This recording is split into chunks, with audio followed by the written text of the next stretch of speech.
Olá, Cero, eu espero que tudo bem com você. Quem fala é o Prof. Sost, Prof. de Biologia, para mais uma dica, o FPR, o EL e, obviamente, outras provas que você poderá prestar. Olhe bem para esse cladograma, que é um diagrama que demonstra a relação de parentesco.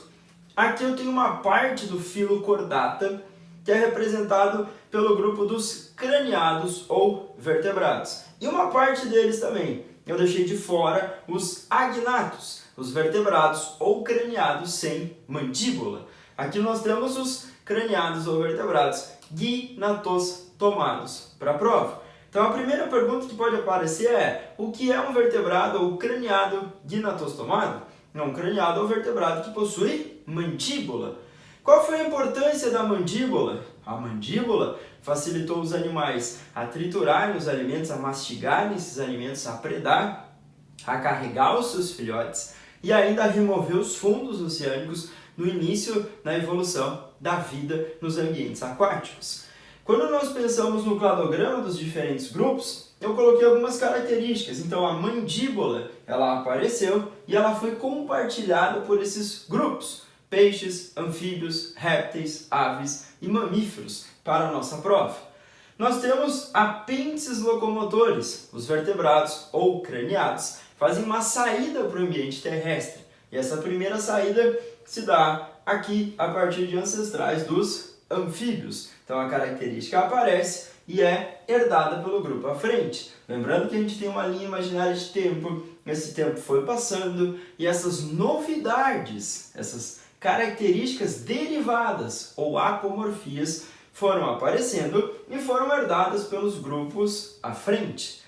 Os anfíbios são os primeiros a terem uma saída para esse ambiente terrestre, mas ainda tem algumas dificuldades reprodutivas em troca gasosa.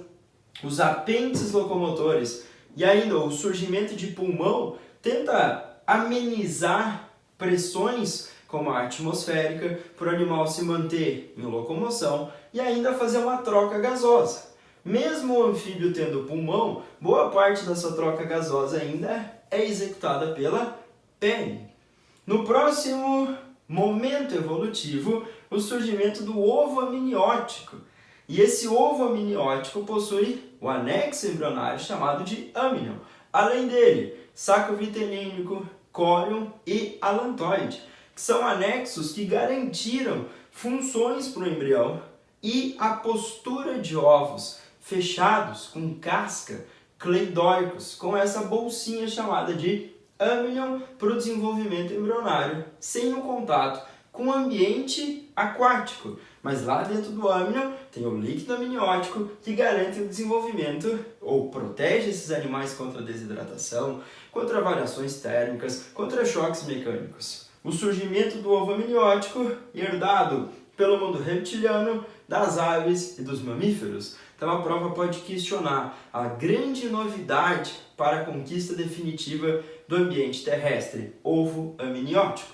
Lembrando que além disso os répteis têm uma epiderme muito queratinizada. Isso diminuiu a perda de água. Eles também excretam ácido úrico. Isso também promove economia de água. E eles apresentam pulmões com uma área de troca gasosa maior que o mundo anfíbio. Então a sua respiração aqui pulmonar já é mais eficiente. Quando nós pensamos répteis e aves, uma região, um parentesco muito intenso entre esses dois grupos, com algumas diferenças. Lembrando que aves e mamíferos são animais endotérmicos, são animais que geram calor interno e mantêm uma temperatura corporal constante. Para isso, eles têm uma alimentação mais intensa, precisam se alimentar mais. Eles têm trocas gasosas mais eficientes, graças a uma circulação dupla e completa no mundo das aves e no mundo dos mamíferos. Ainda no cladograma, pelos e diafragma, características, novidades que junto com hemácias anucleadas são típicas dos mamíferos. Então a prova pode questionar conquista desse ambiente terrestre, a prova pode questionar algumas diferenças entre esses animais. Peixes, anfíbios, répteis são ectotérmicos, dependem da temperatura externa para manter as suas atividades vitais. A prova pode citar psilotérmicos, ela pode dar gráfico mostrando variação de temperatura ambiental com a variação da atividade do metabolismo. Você vai associar peixes, anfíbios, répteis. Quando nós temos um aumento da temperatura ambiental e eu não tenho muita influência na taxa metabólica desses animais, a gente vai associar isso aos endotérmicos, aves e mamíferos. Lembrando ainda que a circulação dos vertebrados ou craniados é uma das questões bastante cobrada de vocês, uma questão bastante explorada.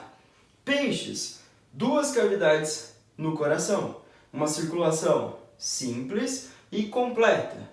Anfíbios e répteis, anfíbios, 3 cavidades no coração, répteis 3 ou 4. E a circulação é dupla e ainda existe uma mistura de sangue venoso com o sangue arterial. Então a gente chama de incompleta. Já aves, mamíferos, 4 cavidades no coração, átrio direito, átrio esquerdo, ventrículo esquerdo, totalmente separados, sem mistura de sangue nesse órgão. Então circulação dupla completa.